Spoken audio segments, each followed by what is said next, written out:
Baik, terima kasih pemirsa, masih di Damai Indonesiaku. Di segmen ketiga ini kita akan mendengarkan kisah atau kita akan diajak bersama-sama untuk bermuhasabah, untuk berintrospeksi diri setelah kita banyak melakukan kemaksiatan dan dosa. Insya Allah bersama Habibana Habib Abdurrahman Al-Habsyi. Selamat mengikuti, silakan Habib.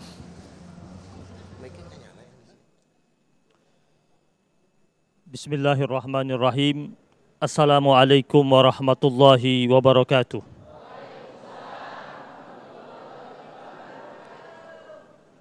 Alhamdulillahi Rabbil Alamin. Alhamdulillah ala kulli ni'amihi. Wa nashkurullaha min kulli khairin. Wa nastaghfirullaha min kulli dhanbin.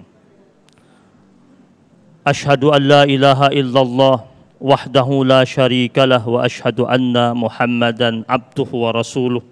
Allahumma salli wa sallim ala sayyidina Muhammad wa ala ali sayyidina Muhammad. Subuhun kuddusun Rabbuna wa Rabbul malaikati warruh. Yang sama-sama kita hormati guru kita yang hadir di tengah-tengah kita saat ini, yaitu Al-Ustadz Abdurrahman Jailani dan Al-Ustadz Fatih Rishad, dan juga MC kita Ustadz Ahmad Sofyan, serta seluruh jamaah yang hadir pada kesempatan kali ini dari Masjid Jami' Harapan Jaya yang dimuliakan Allah Subhanahu wa Ta'ala, dan pemirsa TV One dimanapun Anda berada. Alhamdulillah, kita bersyukur kepada Allah. Salawat dan salam kita persembahkan terus menerus kepada suri tauladan kita, baginda Nabi besar Muhammad sallallahu alaihi wasallam. Ada suatu kisah terjadi di zamannya Rasulullah sallallahu alaihi wasallam. Salah seorang sahabat Nabi yang bernama Sa'labah bin Abdurrahman. Kita kenal ada dua yang namanya Sa'labah. Yang satu Sa'labah bin Hatib, yaitu orang yang di akhir hidupnya tidak mau diterima zakatnya oleh Nabi karena setelah dia kaya dia tidak mau mengeluarkan zakatnya. Tapi sahabat Nabi yang satu ini, Sa'labah bin Abdurrahman, adalah sahabat Nabi yang begitu dekat dengan Nabi, yang senantiasa riang gembira hidupnya dan cepat menjalankan perintah-perintah sang Rasul. Suatu hari Sa'labah melewati lorong kota Madinah dan tanpa sengaja dia melihat seorang wanita yang sedang mandi. Pada waktu itu angin di kota Madinah bertiup cukup kencang sehingga pintu rumah terbuka oleh hembusan angin. Kemudian terlihat dari dalam tirai kamar mandi itu tersingkap dan ada seorang wanita sedang mandi. Dan Sa'labah tanpa sengaja menyaksikan itu. Jadi ia melihat tanpa disengaja. Langsung dia menutup matanya dan beristighfar kepada Allah dan menangis sejadi-jadinya. Dan tak berani kembali menjumpai Rasulullah sallallahu alaihi wasallam sejak saat itu. Sa'labah berlari meninggalkan kota Madinah dan menurut riwayat dia sampai di pertengahan antara kota Mekah dan Madinah. Berdiam sekian lama di tempat tersebut, hari demi hari, berganti pekan. Kemudian Rasul sallallahu alaihi wasallam bertanya kepada sahabat-sahabat tentang Sa'labah bin Abdurrahman yang sudah berhari-hari tak dijumpai oleh Rasulullah sallallahu alaihi wasallam. Kemudian Rasul memerintahkan dua orang sahabatnya, yaitu Umar ibn Khattab dan Salman Al-Farisi, untuk mencari Sa'labah ini. Mereka mencarinya hingga sampai keluar kota Madinah dan bertemu dengan seorang pengembala namanya Zufafah. Kemudian pengembala tersebut ketika ditanya oleh Umar ibn Khattab tentang seseorang dengan postur tubuhnya sekian, rambutnya seperti ini, bagaimana cara bicaranya dan wajahnya seperti apa, setelah disebutkan ciri-cirinya, kata Zufafah, orang yang kau sebut itu aku pernah jumpa, tetapi ada satu yang berbeda. Engkau mengatakan orangnya periang, tapi aku jumpa orang itu tidak dalam keadaan riang gembira. Hari-hari dia menangis dan setiap malam dia turun dari lereng bukit sambil menangis dan berteriak mengakui segala macam bentuk dosa yang telah terjadi dalam dirinya. Hingga akhirnya singkat cerita, Umar ibn Khattab dan Salman Al-Farisi menanti. Ketika malam tiba, Sa'labah bin Abdurrahman turun dari atas bukit. Kemudian setelah itu didekati oleh Umar bin Khattab radhiyallahu taala anhu dan disapa oleh Umar bin Khattab. Kata Sa'labah, untuk apa kau datang kemari? Aku diperintahkan oleh Rasul untuk menjemputmu. Kata Sa'labah bin Abdurrahman, tak mungkin aku berjumpa dengan Rasul. Aku ini manusia penuh dengan dosa. Lalu kata Umar bin Khattab, engkau lebih berdosa lagi kalau engkau tidak mau ikut bersama aku, karena aku datang kemari untuk menjemput engkau dan ini perintah Rasulullah. Sa'labah akhirnya berangkat bersama Umar bin Khattab dan Salman Al-Farisi. Dan sampai dia berjumpa dengan Rasul. Dan menurut riwayat ketika dia sampai dihantarkan ke hadapan Rasul, dia menyaksikan Nabi sedang sholat, membaca beberapa firman Allah dan dia jatuh pingsan. Kemudian diangkat oleh sahabat-sahabat Nabi, dibawa pulang ke rumahnya. Setelah Nabi selesai sholat, Nabi tanya, mana itu Sa'labah? Kata sahabat-sahabat Nabi, dia pingsan wahai Rasul, sekarang kami letakkan dia di rumahnya. Apa boleh kami bawa dia kemari? Kata Nabi, tidak. Aku yang datang menyamparinya. Nabi datang mengunjungi Sa'labah. Orangnya sudah sakit keras dan pingsan berkali-kali. Kemudian Rasulullah SAW mengangkat kepalanya Sa'labah dan meletakkan di pangkuannya. Dan ketika Sa'labah tersadar dari pingsannya dan dia menatap wajah sang Rasul SAW, langsung dia segera menggeser kepalanya. Kata Nabi, kenapa kau geser kepalamu wahai Sa'labah? Ya Rasulullah, mana pantas kepala yang penuh isi dengan dosa ini berada di atas pangkuanmu yang mulia. Ini ucapan Sa'labah. Nabi mengatakan kenapa?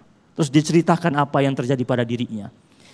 Ini dosa yang terjadi pada salah seorang sahabat Nabi, yang dosa tersebut terjadi tidak disengaja olehnya.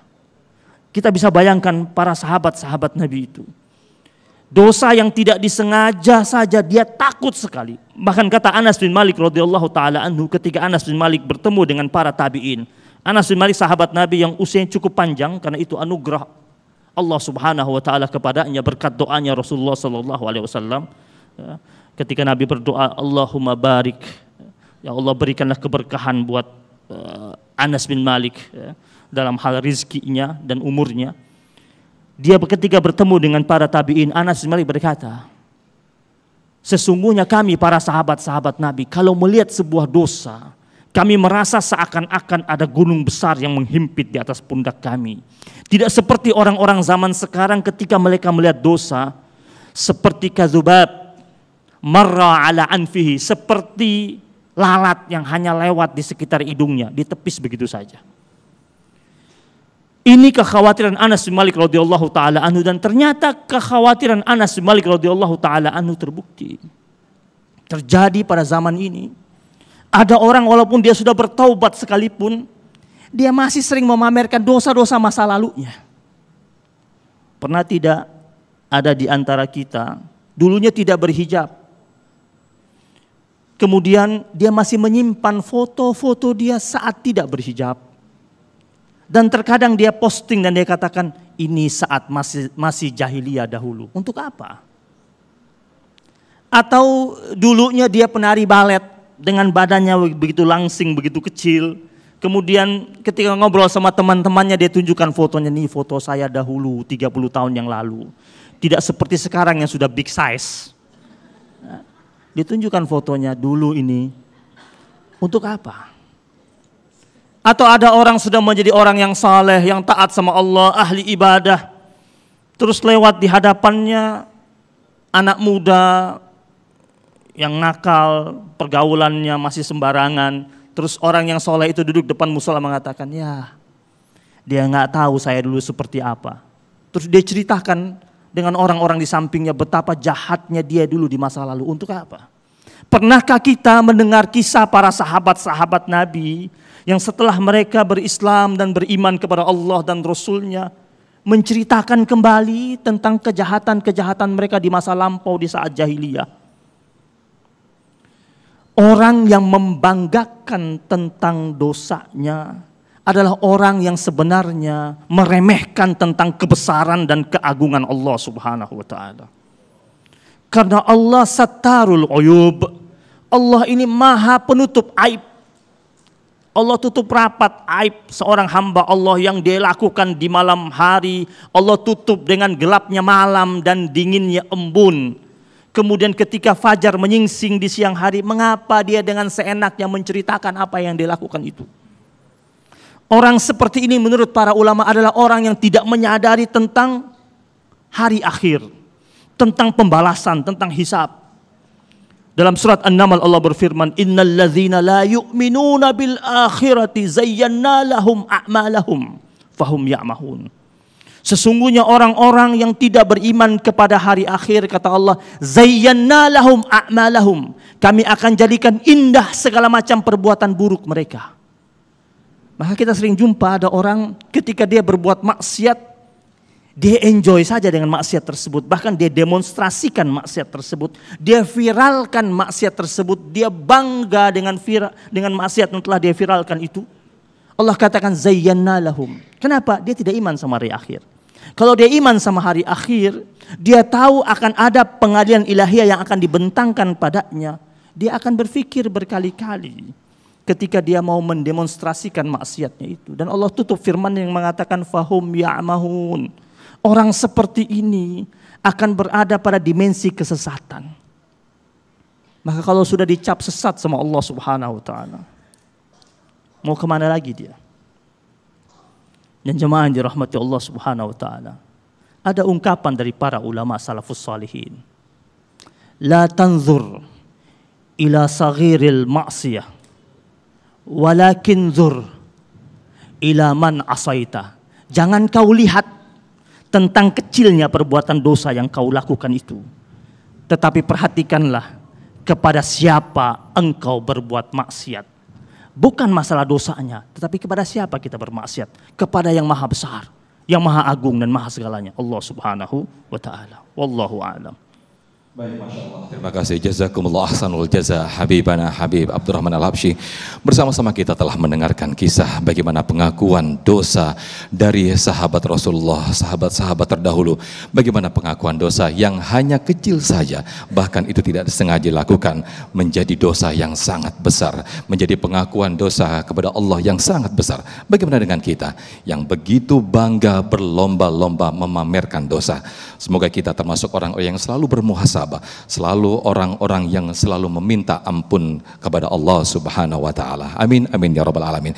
Nah pemirsa, di segmen 4 dan juga 5 tadi kita akan buka sesi tanya jawab. Di sini kita akan berinteraksi langsung. Para jamaah bisa langsung bertanya kepada guru-guru kita, dan juga guru-guru kami akan bisa langsung berinteraksi kepada para jamaah. Tetaplah bersama kami di Damai Indonesiaku.